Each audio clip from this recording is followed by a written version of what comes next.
Boa noite. Nena, Ítalo. Opa.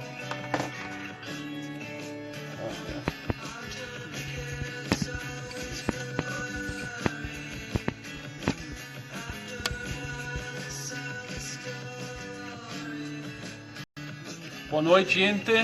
Agripino, Felipe. Aline. Ó, tá fazendo uma turminha já, hein, gente? Eu já tô lembrando de todo mundo. Coisa bonita. Iago, tudo bem? Pri.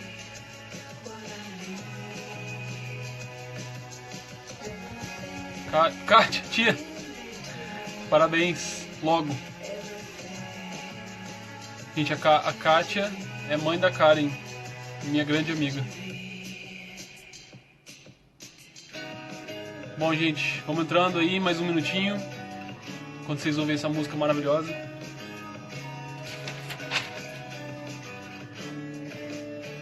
Como vocês estão? Vão preparando aí papel e caneta. Marcando perguntas para me passar durante aí a live ou no final, vocês que sabem. A gente vai falar dos resultados.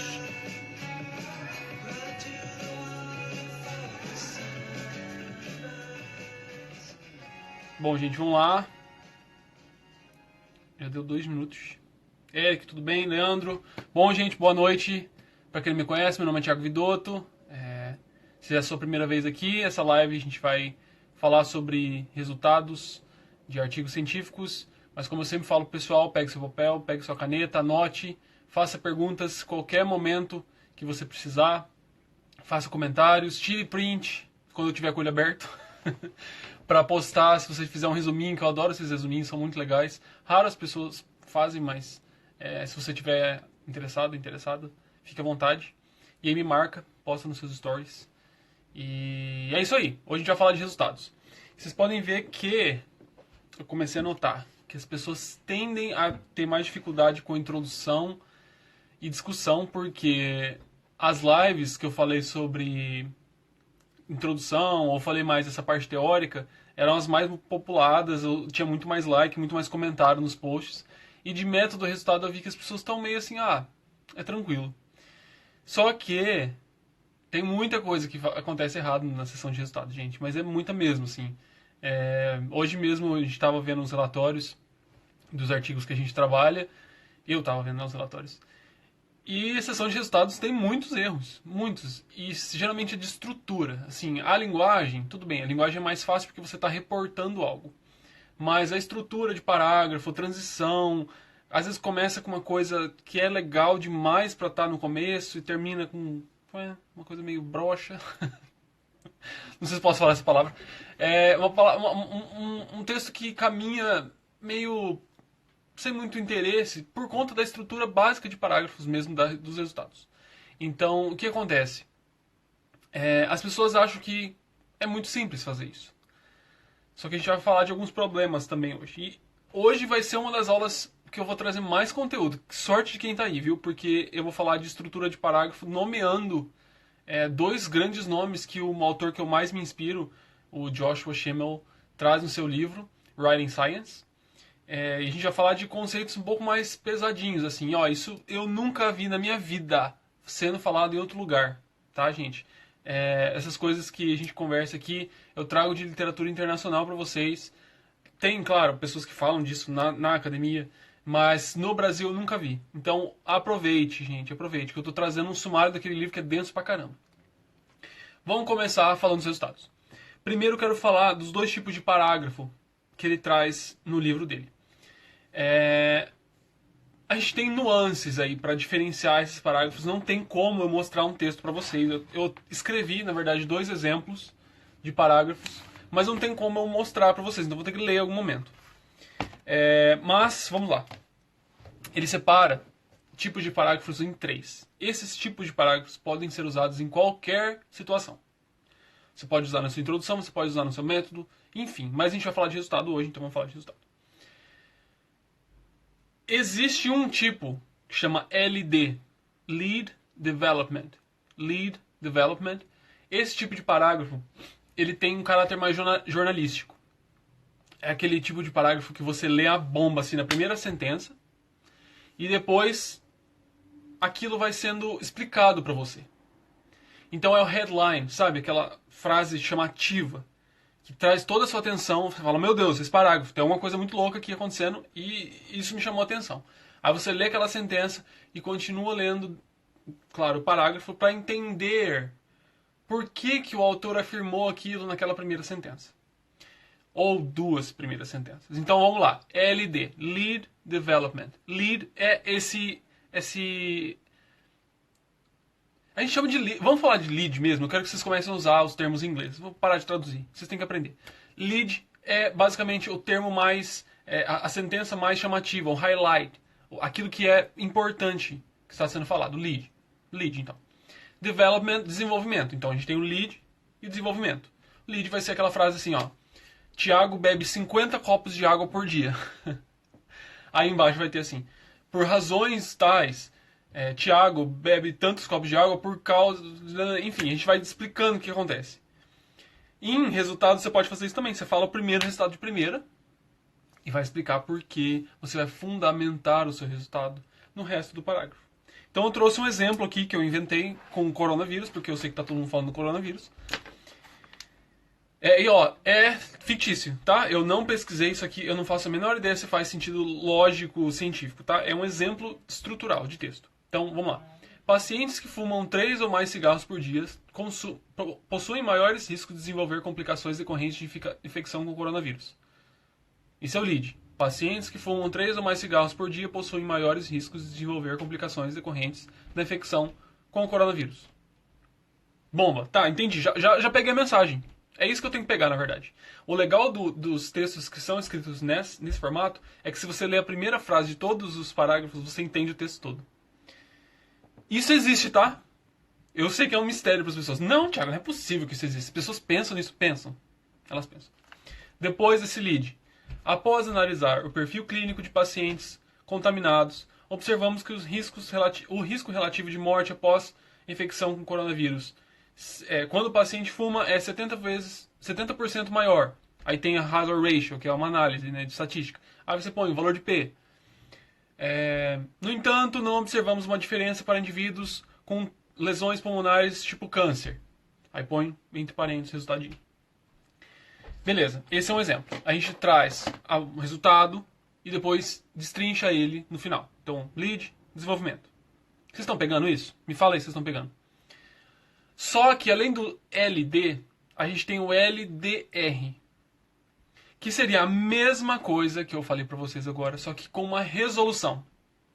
Que é, por exemplo, o que seria meio que a conclusão desse parágrafo? Que é interessante investigar mais pacientes que tenham coronavírus para que ocorra uma estratificação mais rápida deles. Nossa, Thiago, mas você está discutindo o resultado. Não estou discutindo, eu estou trazendo uma resolução. Você pode também resumir os resultados que estão nesse parágrafo na última sentença. E não vou falar do LDR, tá? Na verdade. Eu estou só falando que existe porque às vezes vocês vão pesquisar e falam, ué, Thiago, mas o LDR você não falou nada. Olha o meu copo que muda de cor. Com a água gelada ele fica vermelho. Enfim, esse é o LD. Lead, desenvolvimento. Impacto, explicação do impacto. Impacto, fundamentação do impacto. Vocês já perceberam que às vezes vocês veem uma notícia? Você fala, nossa, meu Deus, o que é isso? Vou abrir, né? Aí você abre, aí você vê o desenvolvimento, você fala, tá, é isso. Não é pra você fazer isso aqui. Eu não quero que você minta ou seja sensacionalista nessa primeira sentença, nessas duas primeiras sentenças. Eu quero que você traga o resultado mais importante que você vai descrever no parágrafo. Porque o que acontece? Você vai conseguir estruturar a lógica do seu resultado com isso. Falar, esse é o mais importante, vou explicar ele. Esse é o mais importante, vou explicar ele. E assim vai. Josi. Certo? Então, do LD a gente tem essa estrutura 1-1. Lead Development. Além desse, tem um que traduzido chama ADAR. Então vocês... acho que eu já falei do ADAR pra vocês, né? Não falei pra vocês, mas eu sei. Falei em outro lugar por aí, que vocês vão ver logo. O ADAR a gente traduz como abertura, desafio, ação e desenvolvimento. Desculpa, ação e resolução. Esse parágrafo é aquele parágrafo que traz um contexto, fala para as pessoas, então a gente sabe que o paciente que tem tal coisa pode apresentar tal coisa, por isso a gente pesquisou isso, isso e isso. Eu não vou dar detalhes demais para vocês do que é cada coisa aqui, porque senão vai ficar muito longo. Mas a abertura seria um contexto. O desafio seria aquilo, o que a gente fez? O que a gente desafia você a pensar que eu fiz? É um desafio. O que eu fiz nessa análise? Eu vou explicar já. A ação seria o resultado. E resolução seria a conclusão disso tudo. Vê que é diferente.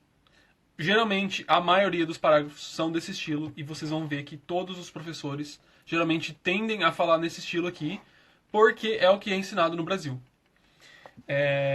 Mas assim, as pessoas não dão título para isso. Não falam, esse parágrafo é dar, abertura, desafio, ação. Não, eles não falam isso. Falam, você tem que contextualizar, daí você traz o resultado, enfim.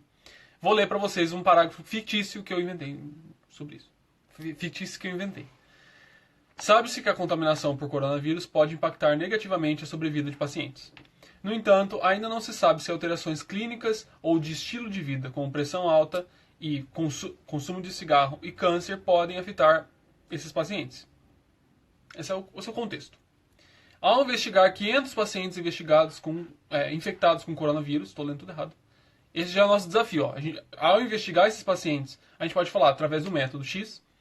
Observamos que o consumo de 3 ou mais cigarros aumenta os riscos de complicações decorrentes da contaminação.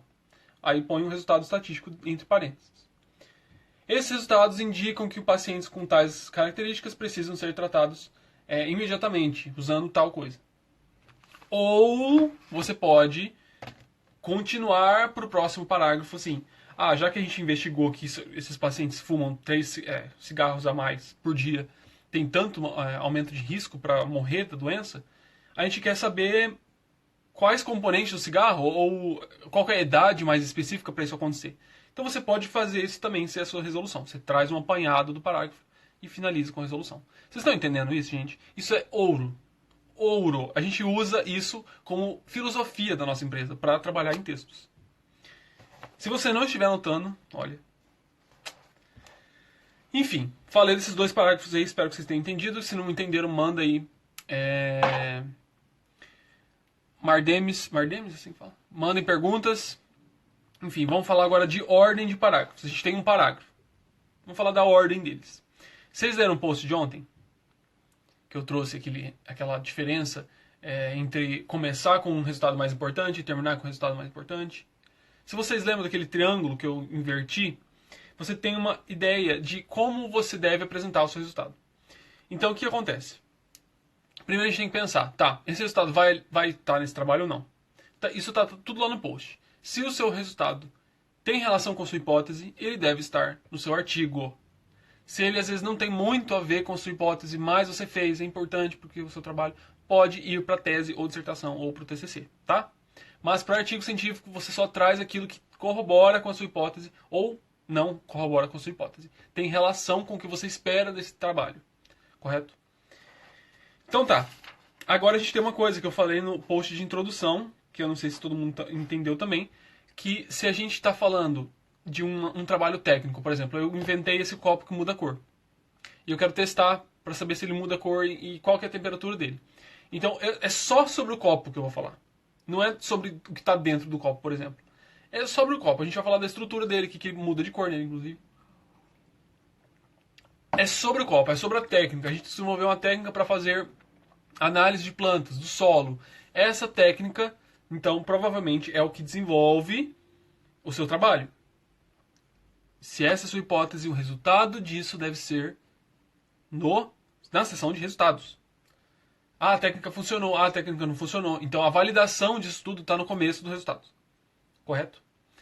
Não estará no método, por exemplo. Se você validar essa técnica, mas usar ela para entender o que tem dentro do copo, ou investigar as plantas, ao invés de estudar a técnica, que a gente pode investigar as plantas, você traz essa validação no método. Isso está tudo no post de introdução.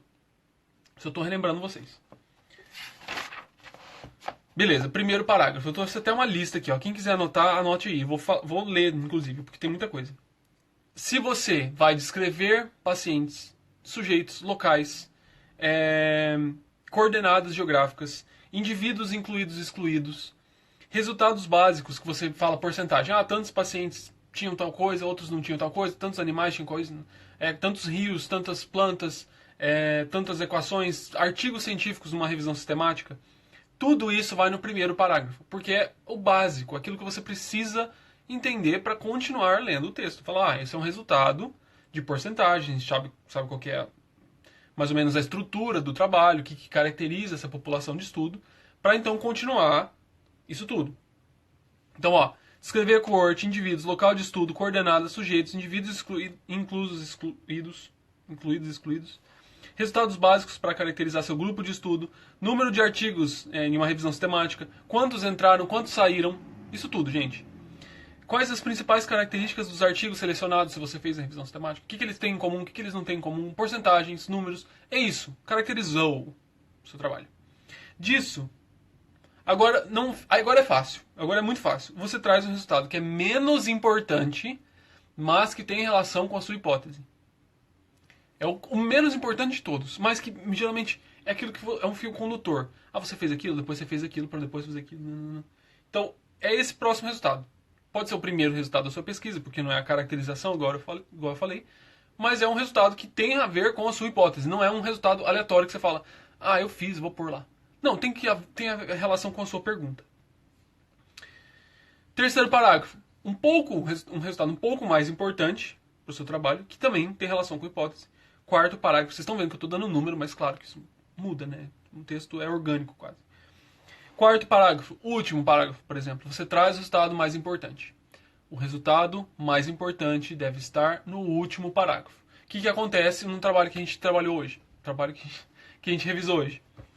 Um monte de resultado legal no começo, aí você vai lendo, vai falando um monte de coisa negativa. O trabalho não deu certo nisso, não deu certo naquilo, essa a gente não encontrou diferença, o que a gente esperava que a gente não observou. Aí você fala, nossa. E não é um problema do trabalho, gente, é do texto. Vocês entendem que é louco isso? O texto está mal construído, ele tem que estar invertido. É igual eu falei do filme. Você não quer assistir um filme que tem um clímax nos 2 primeiros minutos e depois você assistir um marasmo, um negócio que não tem graça, porque você já não espera mais, já resolveu tudo. Isso não dá certo. Isso não chama atenção, o leitor não consegue olhar para ele que ele fala, nossa, estou atraído, quero continuar lendo isso aqui, quero citar esse trabalho. Claro que isso depende, às vezes você precisa citar independente. Então, o final dos seus resultados é o que é mais importante para o seu trabalho. É o que responde, é o que rejeita ou não sua hipótese e é o que vai geralmente dar título ao seu trabalho. Geralmente é o resultado também que vai aparecer no seu resumo, é parte do seu título, está no final dos resultados, vai ser retomado na discussão no começo. É o que está ali, que é como se fosse um neurônio. Mas pensa num neurônio com várias ramificações. É aquilo dali que sai tudo. Dali que sai tudo. Aquilo é o core do texto. É aquilo que dá título, aquilo que repete ao longo do texto, é aquilo que vai ficar na memória, é aquilo que você fala, o trabalho do Thiago era sobre isso e ele encontrou isso. É isso. É o que tem que estar ali. Correto? Erros comuns. Trouxe 3. O que é o mais irritante. Eu devo ter falado isso alguma vez já. Quando a pessoa começa a descrever os resultados estatísticos de uma forma que é um bolo de símbolos no texto. Aí ela começa a falar de 1 bilhão de comparações e resultados de P, valores mais ou menos de variância ou desvio padrão. Fica um caos o texto. Um caos, é um bloco, assim. Às vezes você consegue até ver que o Word ele começa a puxar a linha, assim, porque você não consegue dar um Enter para quebrar aquilo. Não faça isso, não faça isso. Você tem que tentar resumir o que você está apresentando. Ou se... Não, Thiago, eu tenho que mostrar esses valores. Construa uma tabela. Com esses resultados que você tem nesse texto, você constrói uma tabela e apresenta e se refere à tabela no texto. Porque as pessoas vão conseguir entender, vão conseguir ler. Porque geralmente todo mundo pula aquilo, é um monte de símbolo. As pessoas não conseguem acompanhar aquilo. No resultado, tem que trazer a história que você está contando, os resultados. A gente encontrou isso, isso e isso. Não essa história de, a diferença foi significativa, não foi significativa. Vou falar disso em algum momento, não agora. Mas isso não é resultado, gente. Sabia que não é resultado? Eu falar que tal coisa é diferente. A borracha é diferente da lapiseira. Legal. E aí? Não é assim que a gente apresenta. Eu já fiz alguns posts sobre isso, mas não falei na live ainda. Vou ter que falar em algum momento. Então, ó, se você tiver resultados estatísticos, coloque no final da frase, entre parênteses. Se você tem várias comparações no meio da frase, você só precisa colocar um valor de P, você pode colocar depois a comparação entre parênteses, tal. Fica 3 lá, parênteses pequenos. Mas se for um bloco de resultado estatístico, transforma isso numa tabela. Ah, sim, eu já falei do resultado negativo no final da sessão. Não faça isso. Não faça isso, não é legal. E a falta de ordem, que é aquela história assim de... Às vezes a pessoa conduzir um trabalho que tem uma ordem lógica ou ordem cronológica, e ela apresenta os resultados de forma toda mesclada. O que estava, sei lá, vamos pensar aqui. Vou dar um exemplo na minha pesquisa. Eu trabalho com câncer de próstata em homens europeus, brancos e negros. Vou simplificar. O resultado mais interessante que a gente vai trazer tem relação com o perfil do genoma desses caras, raça e outras variáveis clínicas. Isso é a coisa mais importante. Só que é também a última análise que eu vou fazer. Então tem lógica para estar no final dessa sessão. O que às vezes as pessoas fazem? Ah, não, mas por que eu estou comparando isso com aquilo? Eu vou trazer aqui no meio. Mas é um resultado importante também, mas eu tenho um resultado importante no final e tudo fica quebrado. Você vê que é um mosaico. Você começa a ler, você fala, nossa, mas por que isso está aqui agora? Tinha que estar lá em cima. Ou, enfim, isso é fluxo, gente. Estrutura não é só texto, não é só frase que você organiza o fluxo do seu texto. É através, principalmente, de leitura, de compreensão do que está sendo falado. Então é isso que você tem que ter criar uma cachoeirinha, um fluxo nessa sessão, certo? Bom, gente, eu não tenho muita coisa mais para falar além disso. Eu quero ver os comentários, vamos ver. Ai, curtinho hoje, né? Vamos fazer uns negócios mais curtinhos, que tá ficando muito longo essas lives. E eu quero falar uma coisa pra vocês, peraí. Algo mais filosófico. Ô, meu querido. E aí, Eric, tudo bem? Oxi. E aí, gente, como vocês estão? Eu achei que eu tinha visto alguma pergunta. Por favor, deixa salva essa live, não tem como fazer minhas anotações agora. Vai ficar salva. Escrevendo meu paper nesse exato momento, mas dei uma pausa por causa da sua live. Valeu, Pedro, meu amigo. Os resultados devem ser apresentados de acordo com a sequência colocada nos objetivos. Numa tese, sim. Porque você tem vários objetivos, né? Faz sentido você criar essa ordem. Às vezes, assim, você até coloca e pontua os objetivos pensando nos resultados. Então você já tem os resultados e você organiza os objetivos seguindo os que você já tem. E, geralmente, eu estou falando a realidade. Claro que o correto era identificar os objetivos para então escrever os resultados, mas acontece o contrário. As pessoas geralmente escrevem os resultados. Então você pode seguir sim. Num artigo científico, geralmente você tem um objetivo. Se você tem vários, que é o que a gente pode, inclusive, falar um pouquinho. Por exemplo, você pode começar um parágrafo falando do seu objetivo. Para compreender por que pacientes com coronavírus morrem mais cedo, fizemos tal coisa. Então você trouxe um contexto, aí é quase o ADAR que eu tinha comentado.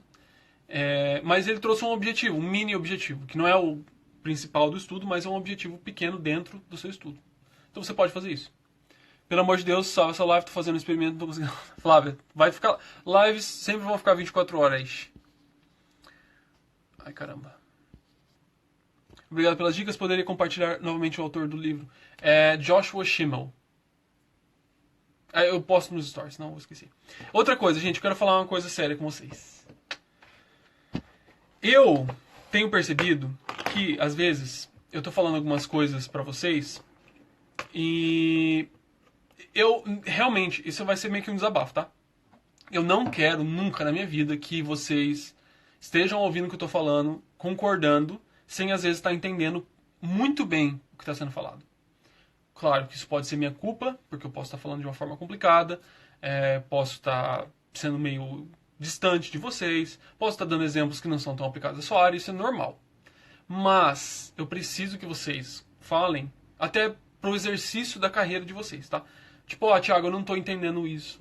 Thiago, isso não tá muito claro. Isso não faz tanto sentido pra mim. Porque ontem eu entrei numa live com a doutoranda e eu lembrei de uma situação que eu tava num congresso e eu tava apresentando meu pôster. E acho que, sei lá, pra 99% das pessoas que foram no meu pôster, eu comentei meu estudo e elas faziam perguntas relacionadas, mas que não tinham quase nada a ver com o meu estudo. Sabe? Parece que a pessoa não tinha entendido nada que eu tinha falado. E eu tenho desenvolvido uma hipótese de que o pessoal agora que está no mestrado, no doutorado, acho que, bom, não tanto pós-doc, acho que é meio impossível, mas as pessoas que estão no mestrado, principalmente, elas têm um pouco de dificuldade em entender o método científico. Isso também veio na minha cabeça um dia que uma moça comentou numa live que ela não estava entendendo nada sobre hipótese. Eu já estou assumindo que vocês sabem o que é hipótese, porque eu já falei disso, claro. Mas eu acho que as pessoas não sabem muito bem. Mesmo em reuniões, às vezes, que eu tenho aqui no Johns Hopkins, a gente fala de hipóteses de trabalhos e as pessoas ficam meio confusas. Então, assim, isso tem me preocupado, claro, porque a gente precisa disso para fazer ciência, não tem como não fazer ciência sem ter um objetivo, uma hipótese, uma lacuna, tentar responder uma pergunta. E eu comecei a estudar bastante sobre isso, como método científico, sobre a história da ciência, filosofia da ciência. E eu quero saber de vocês, em um momento vocês querem saber mais dessas coisas, porque eu realmente fico preocupado. Eu falei, gente, a história que eu sempre conto que eu queria ensinar vocês a escrever em inglês. É só isso que eu queria fazer. E aos poucos eu fui vendo que não é só o inglês, não é só o português que a gente tem dificuldade. Tem textos em português que a gente trabalha aqui que são cabulosos de difíceis. Às vezes não dá para entender em português. A pessoa da sua área não entende o seu texto em português. Então, eu me preocupei bastante, assim, falei, não, gente, tem alguma coisa. E a minha hipótese atual, não testei, eu acho que eu já falei isso em algum momento, é que as pessoas ainda não têm muito conhecimento sobre o método científico. As pessoas não sabem muito bem como fazer ciência. E às vezes, o que acontece? Pode ser uma falha minha, eu falo tanto de estrutura, eu falo, coloca isso aqui, faz isso aqui, 5 dicas disso aqui, que eu tô meio que inibindo a forma com que vocês pensam. Só que eu sei que a maioria das pessoas vai achar esse conteúdo muito difícil. Então eu não posso ficar trazendo um monte de autor. Eu tô lendo um aqui agora que maravilhoso, que conta a história dos monges construindo a ciência. E enfim, é lindo. Só que eu não sei se as pessoas vão se interessar, sabe? A Flávia falou um negócio aí, acho que se pode, se faz sentido. A gente aprende sobre método científico muito no início da formação, quando falta experiência sobre como a ciência funciona. Eu acho também. Não sei. Eu não sei, porque assim, comigo, por exemplo, eu contei já a minha história pra vocês. Eu meio que nasci fazendo ciências. Minha irmã já era pesquisadora. Então eu sempre acompanhei isso, sempre vi esse tipo de coisa. Mas eu acho que é interessante refletir. O que eu quero de vocês? Não vou falar nada demais, mas eu gostaria que vocês parassem um pouquinho e falassem: tá, o que eu estou fazendo na minha pesquisa? Qual que é o meu objetivo com isso aqui? O que eu tô fazendo para o mundo, sabe? Tenta trazer algo além da publicação, porque eu sei que é difícil. Às vezes a gente pensa tanto na publicação, tem que publicar, meu currículo, não sei o quê. Mas, gente, a gente tem uma profissão tão bonita, tão importante para o mundo, que, olha, eu tô lendo a história disso, eu tô falando, meu Deus, quem sou eu, né? Esses caras discutindo o Copérnico com Galileu, esses bafafá da igreja, toda a teoria da estruturação de camadas sedimentares. Eu tô assim, gente, caramba, olha só o que esses caras falavam. E era tudo muito simples.